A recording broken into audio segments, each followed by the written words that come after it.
सर्वव्यापक परमात्मा ही भगवान विष्णु हैं। वे ही ब्रह्मवाचक सभी नामों के वाच्य हैं। उनकी दिव्य व्यापकता जिस प्रकार निर्गुण निराकार रूप में है, उसी प्रकार सगुण साकार रूप में भी है। यह संपूर्ण विश्व उन परमात्मा प्रभु की ही शक्ति से व्याप्त है। उन्हीं के उन्मेष और निमेष मात्र से संसार की उत्पत्ति तथा प्रलय होते हैं।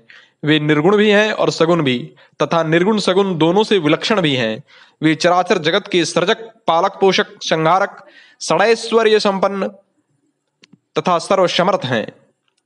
व्यापक होने पर भी वे एक देश में अवतरित होते हैं। इस प्रकार विचार दृष्टि से जो निर्गुण है, भाव दृष्टि से वही सगुण बन जाता है। जो अव्यक्त है वही साधकों भक्तों के लिए व्यक्त भी हो जाता है। उनके सगुण साकार सौम्य चतुर्भुज स्वरूप का भक्तजनों को प्रत्यक्ष दर्शन होता है। धर्म, अर्थ, काम, मोक्ष चतुर्विध पुरुषार्थ प्रदान करने के लिए वे अपने चारों हाथों में शंख, चक्र, गदा एवं पद्म धारण किए रहते हैं। राम, कृष्ण आदि उन्हीं के अवतार हैं। भगवान नारायण श्री विष्णु अत्यंत दयालु हैं। वे अकारण ही जीवों पर करुणा वृष्टि करते हैं। उनकी शरण में जाने पर तो परम कल्याण हो ही जाता है। जो भक्त भगवान के नामों का कीर्तन, स्मरण, उनका दर्शन, वंदन, गुणों का श्रवण और उनका पूजन करता है, वे भगवान उस भक्त के सभी पाप तापों को विनष्ट कर देते हैं। भगवान विष्णु अपरिमित गुणों के आकार हैं तथा मूर्तिमान सद्गुण हैं। तथापि उनके अनंत गुणों में भक्तवत्सलता गुण सर्वोपरि है। चतुर्विध भक्त जिस भावना से उनकी शरण ग्रहण करते हैं, जिस कामना से उनका भजन करते हैं, वे उनकी उस कामना भावना को परिपूर्ण करते हैं। ध्रुव, गजराज, द्रौपदी आदि अनेक भक्तों की रक्षा उन्होंने की। जब प्रहलाद को किसी प्रकार से हिरण्यकशिपु नष्ट नहीं कर सका, तो भगवान ने स्वयं नरसिंह रूप में प्रकट होकर हिरण्यकशिपु का उद्धार किया और अपने भक्त की रक्षा की। उस समय नरसिंह भगवान के विकराल क्रोध को देखकर कोई उनके पास न जा सका। यहाँ तक कि श्री लक्ष्मी जी जो सदैव उनके पास रहती हैं, वे भी कहने लगी, मैंने प्रभु का ऐसा रूप कभी नहीं देखा था। तब सभी देवताओं ने कहा कि जिसके निमित्त भगवान ने ऐसा विकराल रूप धारण किया है, उसी को उनके पास भेजना चाहिए। प्रहलाद निर्भय होकर श्री भगवान के पास चले गए। निर्भीक प्रहलाद को नरसिंह भगवान ने अपनी गोद में लेकर कहा, मेरे प्रिय भक्त प्रहलाद, कहाँ तो तुम्हारा यह कोमल शरीर और सुकुमार अवस्था, और कहाँ उस पर मतवाले जल्लादों द्वारा दी गई कठोर यातना। परंतु वे सारी विषमताएं अब तक मैं देखता ही रह गया। मुझे आने में जो विलंब हुआ, उसके लिए मैं तुमसे क्षमा चाहता हूं।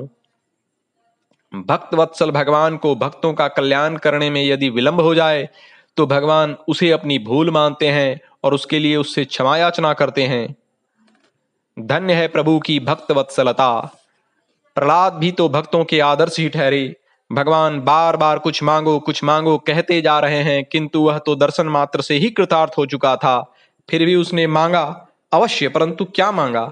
जन्म जन्म तक उनके चरण कमलों में अखंड भक्ति और हृदय में कामना के बीज का सर्वथा नाश। यही है सच्चे भगवत भक्त का यथार्थ स्वरूप। इसलिए भगवत भक्तों में प्रहलाद जी का नाम सर्वोपरि है। भक्त प्रहलाद का चरित्र जिस प्रकार एक ओर भक्त हृदय की सच्चे स्वरूप का दिग्दर्शन कराता है, उसी प्रकार दूसरी ओर भगवान विष्णु की भक्त वत्सलता का अनुपम उदाहरण प्रस्तुत करता है।